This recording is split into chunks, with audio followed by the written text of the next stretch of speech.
இது நல்லெண்ணெய்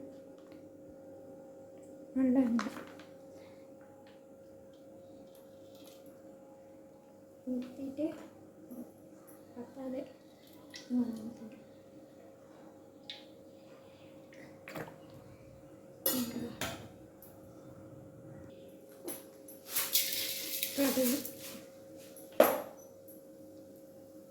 கடுகு அடிச்சு வெங்காயம் பூண்டு கருவேப்பிலை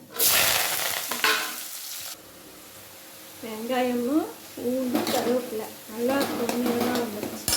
இப்போ வந்து 3 ஸ்பூன் பெரிய ஸ்பூனில் 3 ஸ்பூன் மிளகாத்தூள்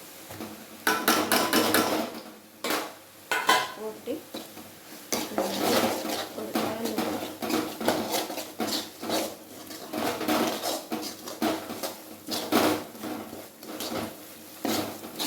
எண்ணெய் நல்லா பிரிஞ்சு வர மாதிரி நல்லா கலந்து விட்டு இப்போ அரைச்சி வச்ச தக்காளியை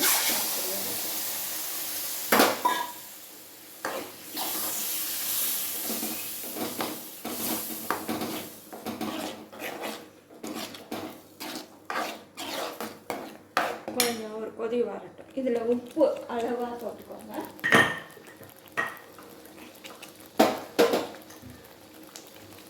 உப்பு தேவையானது போட்டுக்கோங்க. கொஞ்சம் தக்காளி வந்து நல்லா வதங்கணும்.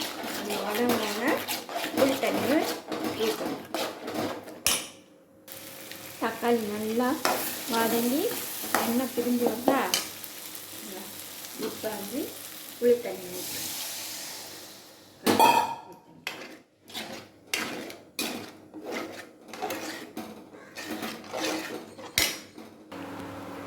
இந்த காய் பொடலங்காய் நம்ம வேக வச்சுருக்கோமா பால் கறிக்கு, அதுக்கு தாளிப்பு ஊற்றப்பா. கொஞ்சம் எண்ணெய்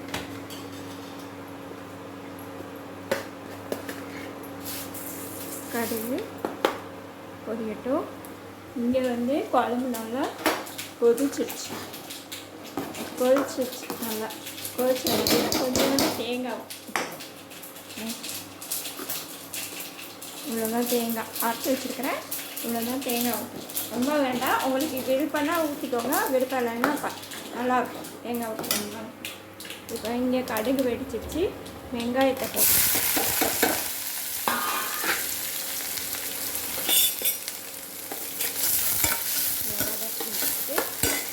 இதிலே உப்பு தூளும் போட்டுருங்க. அளவாக போடுங்க. பொடலங்காய்க்கு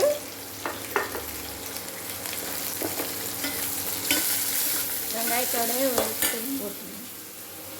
இப்போ இந்த குழம்பு கொதிச்சிட்ருக்கு. இப்போ புளி தண்ணி ஊற்றிருக்கோம், தேங்காய் கொஞ்சம் போட்டிருக்கோம். நல்லா வற்றி எண்ணெய் பிரிஞ்சு வரும். இப்போ வந்து வெந்தயப்பொடி கொஞ்சோண்டு போடும். வெந்தயம் அரிசி கொஞ்சம் நுணுக்கி வச்சுருக்கேன். இது ஒரு 1/2 ஸ்பூன் போடுவேன். நான் உங்களுக்கு தேவைன்னா போட்டுக்கோங்க, இல்லைன்னா வேணாம். நாங்கள் போடுவோம். நல்லாயிருக்கும் இந்த வாசனை. இறக்க பகுதியில் போடுறதுனால நல்லாயிருக்கும் வாசனையாக. நான் எப்போயுமே எல்லா குழம்புக்கும் போடுவேன். நான் அரைச்சி வச்சுக்கிடுவேன். எல்லா புளிக்குழம்புக்கு காரக்குழம்புக்கு வெந்தயப்பொடி வெந்தயமும் அரிசியும் பொரித்து பொடி பண்ணி வச்சுக்கிடுவேன். இப்போ வந்து பாவக்காவை நம்ம வறுத்து வச்சுக்கோம்ல, அதை வந்து நம்ம போட்டு விட்டுறோம். பொரிச்சு வச்சது அவ்வளோதான். பாவக்காய் குழம்பு ரெடி ஆகிடுச்சு. அவ்வளோதான்.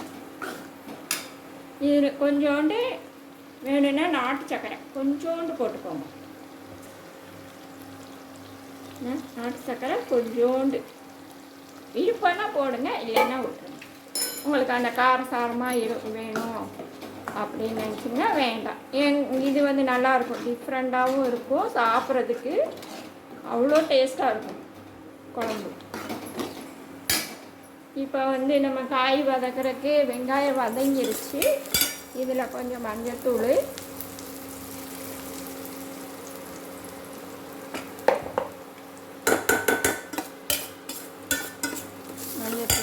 இப்போ காயை கொட்டிடும்.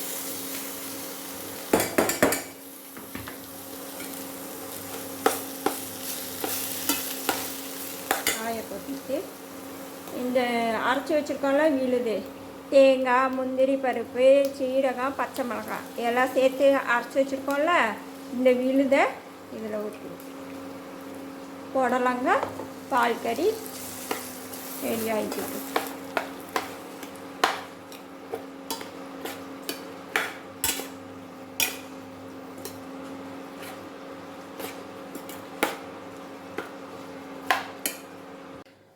பாருங்கள் குழம்பு நல்லா எப்படி இருக்குன்னு. இது காய் எல்லாம் தட்டில் எடுத்து வச்சுருக்குறேன். கொஞ்சமாக தான் போட்டுருக்கு. கொஞ்சமாக போட்டாலே அது நல்லா டேஸ்ட்டாக தான் இருக்கும்.